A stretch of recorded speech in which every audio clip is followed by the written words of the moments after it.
हमने जो चैप्टर 8 है उसको शुरू कर रखा है, जिनमें अपन कोशिका द्रव्य में पाई जाने वाली संरचनाओं का अध्ययन कर रहे हैं। आज कुछ तीन छोटी छोटी संरचनाएं और बची, बस उसका अध्ययन करेंगे। उसके बाद में हमारा जो टॉपिक शुरू हो जाएगा वो केंद्रक से संबंधित शुरू हो जाएगा।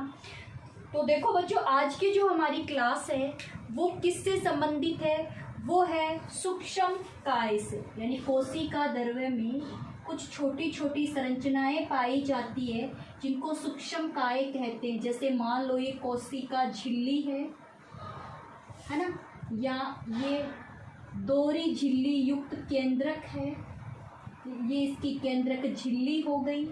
और यहाँ पर कोशिका झिल्ली और केंद्रक झिल्ली के बीच में क्या बनाते हैं अपन? कोशिका द्रव्य बनाते हैं। तो इसी कोशिका द्रव्य के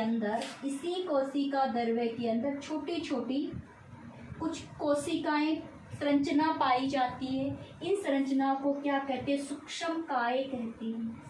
ये जो सूक्ष्म काय होती है ये गोलाकार छोटी छोटी कोशिकाएं होती हैं जिनमें विभिन्न प्रकार के एंजाइम भरे हुए रहते हैं। इनमें विभिन्न प्रकार के क्या भरे हुए रहते हैं? एंजाइम भरे हुए रहते हैं। अब हम ये देखते हैं कि वो सूक्ष्म काय कौन कौन सी हैं। तो इसमें सबसे प्रथम सूक्ष्म काय का अध्ययन करेंगे स्फेरोसोम। अब सुनो क्या है? कोशिका द्रव्य में पाई जाने वाली रिक्तिका के समान एक संरचना होती है जिसे स्फेरोसोम कहते हैं। इस स्फेरोसोम के अंदर लाइसोसोम की भांति विघटनकारी एंजाइम पाए जाते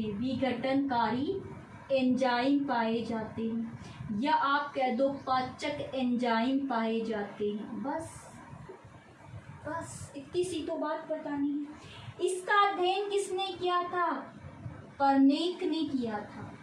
इसका अध्ययन करने वाले कौन थे? परनेर, PENER, परनेर ने अध्ययन किया था। अब ये है कहाँ वो सुनो। सूक्ष्म काय वैसे तो जंतु कोशिका पादप कोशिका दोनों में होती है, लेकिन स्फेरोसोम जो है जिसमें विघटनकारी एंजाइम पाए जाते हैं, या आप कह दो जिसमें एक पाचक प्रकार के एंजाइम पाए जाते हैं जैसे लाइसोसोम में पाए जा रहे थे, ये अवस्था लगभग मिलती है वसीय भोज्य पदार्थों में। भोज्य पदार्थ यानी जहाँ वसा संचित हो, वसा संचित कोशिका में मिलती है, यानी पादपों में वसा संचित कोशिका में मिलती है। जैसे मूंगफली की कोशिका है ना, सरसों की कोशिका। तो बस इतनी सी बात ध्यान में रखनी कि जो स्फेरोसोम्स है उसमें विघटनकारी एंजाइम पाए जाते हैं और ये वसा को संचय करती है। किसका संचय करती है? वसा संचित कोशिका में पाई जाती है, अर्थात वसा का संचय करती है, जिसमें सरसों, मूंगफली ये सब उदाहरण आ जाते हैं। दूसरी कोशिका का आप कहोगे परऑक्सीसोम। ये दूसरी सूक्ष्म काय है परऑक्सीसोम। तो जो परऑक्सीसोम की अपन बात कर रहे हैं, परऑक्सीसोम जंतुओं की तो यकृत कोशिका में पाई जाती है, जंतुओं में तो यकृत कोशिका में पाई जाती है, और पादपों की पर्ण मध्योतक कोशिका में पाई जाती है। पर्ण मध्योतक कोशिका। अब सुनो मेरी बात, पर्ण मध्योतक कोशिका कहाँ है? अब नहीं बताऊंगी, पहले बता चुकी जब लवक पढ़ाया था मैंने आपको। एक पत्ती है, उसकी ऊपर वाली क्या है? बाह्य त्वचा। बाह्य त्वचा के जस्ट नीचे जो कोशिका पाई जाती है उसे पर्ण मध्योतक कोशिका कहते हैं, और हरित लवक इसी पर्ण मध्योतक कोशिकाओं में पाया जाता है। तो इन कोशिकाओं में हरित लवक भी पाया जाता है और परऑक्सीसोम भी पाया जाता है। ये जो परऑक्सीसोम है ये H2O2 का अपघटन करता है।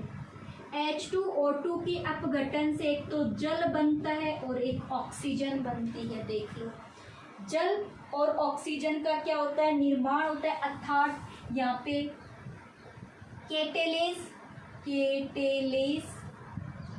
एंजाइम पाए जाते हैं और कैटेलेज एंजाइम की वजह से H2O2 का क्या हो जाता है, विघटन हो जाता है।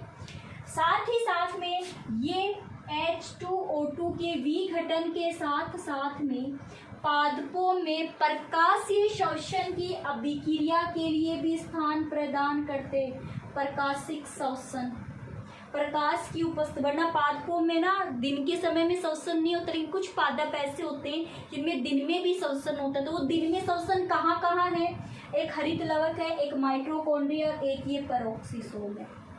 2 हो गई। तीसरी अवस्था सुनो, अरे छोटी छोटी, ज़्यादा बड़ी कोई कहानी नहीं है इनकी। तीसरी संरचना का नाम है ग्लाइकोसोम। ये है तीसरी सूक्ष्मकाय। तीसरी सूक्ष्मकाय बेवरेज ने इसका अध्ययन किया था। बेवरेज ने इसका अध्ययन किया था इस सूक्ष्मकाय का। ये जो सूक्ष्मकाय, ये तेलीय, इनमें जो एंजाइम पाए जाएंगे वो तेलीय पदार्थों का विघटन करेंगे, तेलीय पदार्थों का विघटन करेंगे। फिर कहाँ है ये, फिर से वही बात, मूंगफली में, सरसों में, तिल में, जिससे तेल निकलता है उन्हीं कोशिकाओं में ही ग्लाइकोसिसोम पाई जाती है। तो 3 सूक्ष्मकाय बताई है, स्फेरोसोम्स, पेरोक्सिसोम सबसे इम्पोर्टेंट है, ये ध्यान में रखना। पेरोक्सिसोम है, ये पादपों में प्रकाश शोषण की क्रिया को संपन्न करवाती है, साथ ही साथ में पेरोक्साइड जो है उसका विघटन करती है। पेरोक्साइड के विघटन से जल और ऑक्सीजन का निर्माण होता है। तो बस यही एक इम्पोर्टेंट है पेरोक्सिसोम, बाकी की याद रह जाए तो ठीक है, वरना कोई दिक्कत नहीं। चलो, हो गई इतनी बात। अब यहाँ पर अपना जो टॉपिक है कौन सा, अंगक यानी कोशिका द्रव्य में पाई जाने वाली संरचनाएं जो है वो कंप्लीट हो चुकी है। अब आगे का जो टॉपिक चलता है वो चलेगा केंद्रक का। केंद्रक क्या है, केंद्रक को किसने खोजा, केंद्रक को किस किस नाम से जाना जाता है, केंद्रक कितने पाए जाते हैं, इन सब का अपन क्या करते हैं यहाँ पे अध्ययन के, थोड़ा सा अध्ययन करवा दूँ, फिर बाकी का अगली क्लास में कर लेंगे, है ना। तो सुनो, अध्ययन में हमारा टॉपिक क्या है, केंद्रक। केंद्रक कोई भी कोशिका है, ये कोशिका है, इस कोशिका के केंद्र भाग में एक गोलाकार, इस कोशिका के केंद्र भाग में एक गोलाकार संरचना, झिल्ली युक्त, दोहरी झिल्ली युक्त संरचना पाई जाती है। इस दोहरी झिल्ली युक्त संरचना को केंद्रक कहते हैं। इसे क्या कहते हैं, केंद्रक कहा जाता है। तो केंद्रक जो है इसकी खोज सर्वप्रथम रॉबर्ट ब्राउन ने की थी। केंद्रक की खोजकर्ता कौन है, रॉबर्ट ब्राउन। पहला क्वेश्चन, केंद्रक को किसने खोजा था, रॉबर्ट ब्राउन ने खोजा था। पहला क्वेश्चन, कहाँ से, ऑर्किड कोशिका से, ऑर्किड की कोशिका से खोजा था, ऑर्किड की कोशिका से खोजा था। केंद्रक जो है उसे सामान्यतः है कोशिका का नियंत्रक कहते हैं। इसे सामान्यतः है कोशिका का नियंत्रक कहा जाता है। एक बात याद रखिएगा, खोजकर्ता कौन है, रॉबर्ट ब्राउन है। इसे कोशिका का नियंत्रक कहा जाता है। जो केंद्रक है लगभग एक कोशिका में एक ही केंद्रक पाया जाता है, लेकिन कुछ कोशिका ऐसी होती है जिसमें एक से अधिक केंद्रक भी पाए जाते हैं। जैसे एक कोशिकीय जीव पैरामीशियम में 2 केंद्रक पाए जाते हैं, और एक कर्मी है वुचेरिया, उसके अंदर 2 से अधिक केंद्रक पाए, तो वुचेरिया में 2 से अधिक केंद्रक पाए जाते हैं, और जबकि पैरामीशियम में 2 केंद्रक पाए जाते हैं। इतनी बात याद हो गई।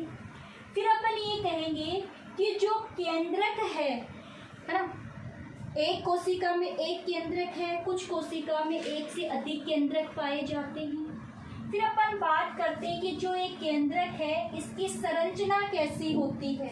तो सुनो, आपको ये अब मैं यहाँ से एक बार सिंपली बता दूं। केंद्रक में एक तो ये केंद्र आवरण पाया जाता है, इसको केंद्रक झिल्ली कहते हैं।